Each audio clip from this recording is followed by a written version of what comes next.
Hi friends, welcome to VCML. எல்லாம் எப்படி இருக்கீங்க? இன்றைக்கி ஒரு சூப்பரான ஒரு புலாவ் செய்ய போகிறோம். ஒயிட் புலாவ். இது வந்து குழந்தைகளுக்கு டிஃபன் பாக்ஸுக்கு சூப்பரான ரெசிபி. ரொம்ப விரும்பி சாப்பிடுவாங்க. இதில் நெய் மணம் கமகமான்னு இருக்கும். நீங்களும் ட்ரை பண்ணி பாருங்கள். இதுவரை நம்ம சேனலை சப்ஸ்கிரைப் பண்ணாதையே சப்ஸ்கிரைப் பண்ணிக்கங்க. இந்த வீடியோ பிடிச்சிருந்துச்சுன்னா லைக் பண்ணுங்கள், கமெண்ட் பண்ணுங்கள், உங்கள் ஃப்ரெண்ட்ஸ்கிட்டையும் ஷேர் பண்ணுங்கள். இதுக்கு வந்து நம்ம பெருசாக எந்த மசாலாவும் நம்ம சேர்த்த போகிறதில்ல. தக்காளி கூட இல்லை. ஜஸ்ட்டு வெஜிடபிள்ஸ், வெங்காயம், இஞ்சி பூண்டு, நெய் இந்த மாதிரி ஐட்டம் தான். நீங்களும் கண்டிப்பாக ட்ரை பண்ணி பாருங்கள். வாங்க வீடியோக்குள்ளே போகலாம். இதுக்கு ஃபஸ்ட்டு ஒரு குக்கர் வச்சு இதில் ஒரு 2 டேபிள் ஸ்பூன் நெய் ஊற்றிக்கிங்க. இது வீட்டில் செஞ்ச நெய், அதனால் கொஞ்சம் கெட்டியாக இருக்கிற மாதிரி இருக்கும். பசுமாட்டு நெய். இது கூட கிராம்பு, பட்டை, நட்சத்திர சோம்பு, பிரியாணி இலை தேவையான அளவு சேர்த்திக்கிங்க.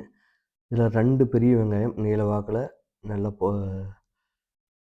ஸ்லைஸாக வெட்டுந்து அதை போட்டு நல்லா ஒரு 2 நிமிஷம் கிளறி விடுங்க. வேகட்டும் லைட்டாக. அதுக்கப்புறம் இது கூட ஒரு 4 to 5 பச்சை மிளகாய் உங்களுக்கு காரத்துக்கு ஏற்ப. ஏன்னா நம்ம வேறு எந்த மசாலாவும் போட போகிறதில்ல. அதனால் உங்கள் காரத்துக்கு ஏற்ப பச்சை மிளகா போட்டுக்கலாம். இது கூட 1½ டீஸ்பூன் இஞ்சி பூண்டு விழுது நல்லா ஃபைன் பேஸ்ட்டாக அரைச்சது, அதையும் போட்டு நல்லா கலந்து விட்டுங்க. இப்போ தேவையான அளவு உப்பு அதுவும் சேர்ந்து கலந்து விட்டுக்குங்க. இது கூட ஒரு 10 முந்திரி போட்டு நல்லா இதையும் கலக்கி விட்டுக்குங்க. வெங்காயம் ஓரளவுக்கு வந்த பின்னாடி கேரட் 1 கப்பு, பீன்ஸ் 1 கப்பு, பச்சை பட்டாணி 1 கப்பு இது போட்டு ஃபஸ்ட்டு ஒரு கிளறி விட்டுருங்க. ஒரு ஜஸ்ட்டு ஒரு 2 மினிட்ஸ் நல்லா கிளறி விடுங்க. அதுக்கப்புறம் பன்னீர் 1 கப்பு, ஒரு 100 கிராம் அதையும் சேர்த்திக்குங்க. அதையும் சேர்த்து மெதுவாக கிளறி விடுங்க இப்போ. ஏன்னா பன்னீர் உடையிறதுக்கு வாய்ப்புகள் அதிகம். நீங்கள் பொறுமையாக கிளறி விடுங்க. ஒரு 5 நிமிஷம் கிளறி வதங்கின பின்னாடி இது கூட 1 கப் பாஸ்மதி ரைஸு ஒரு 15 மினிட்ஸ் ஊற வச்சு வச்சுருக்கோம். அதை எடுத்து அதுலேயும் மிக்ஸ் பண்ணியாச்சு.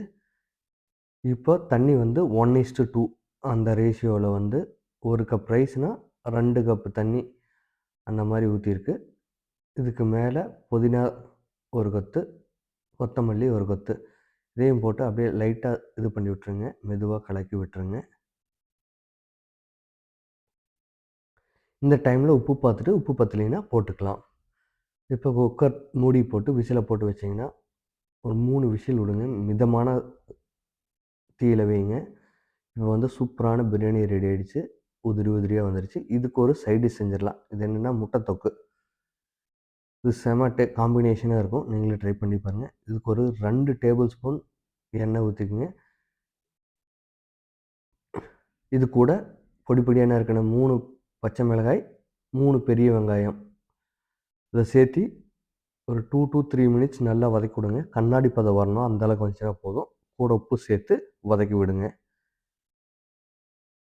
ஒரு 2 மினிட்ஸ் வெந்த பின்னாடி இது கூட இஞ்சி பூண்டு பேஸ்ட் போட்டு மறுபடியும் ஒரு 2 மினிட்ஸ் நல்லா வதக்குனிங்கன்னா நல்லா கண்ணாடி பதமாக இருக்கும். ரொம்ப வேகக்கூடாது. இந்தளவுக்கு வந்தோடனையும் ஒரு 2 தக்காளி நல்லா பழுத்த தக்காளியாக மீடியம் சைஸ் தக்காளியாக போட்டு நல்லா வேக விடுங்க.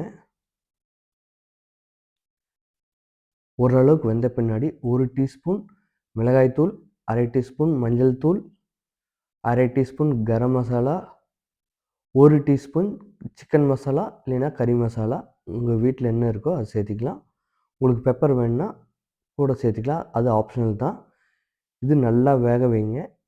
பச்சை வாசனை அந்த மசாலா வாசனை போகிற அளவுக்கு வேகணும். தண்ணி எதுவும் ஊற்ற வேண்டாம். தண்ணி ஊற்றுனீங்கன்னா அந்த டேஸ்ட்டே மாறிடும். தண்ணி ஊற்ற வேண்டாம்.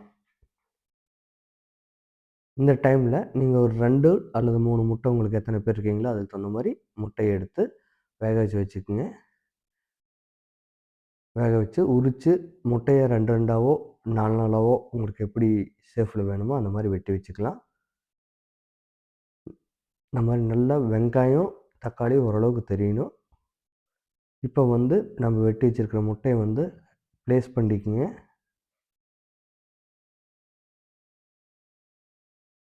ப்ளேஸ் பண்ணிவிட்டு மெதுவாக கிளறி விடணும். நீங்கள் வந்து அப்படியே எடுத்து கிளறக்கூடாது. அப்படியே எடுத்து வெங்காயத்தை எடுத்து அது மேலே அப்படியே அப்ளை பண்ணணும். அப்போ தான் அந்த மஞ்சக்கரு இதெல்லாம் உடையாத வரும் வேகிறப்ப. இப்படியே ஃபஸ்ட்டு ஸ்டார்ட்டிங்கில் கொஞ்சம் நேரம் இந்த மாதிரி முட்டையை திருப்பாத வேக வைங்க.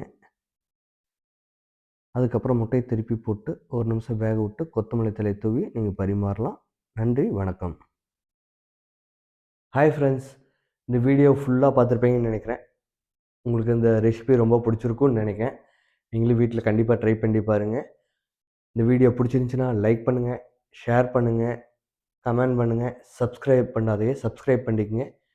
நன்றி, வணக்கம்.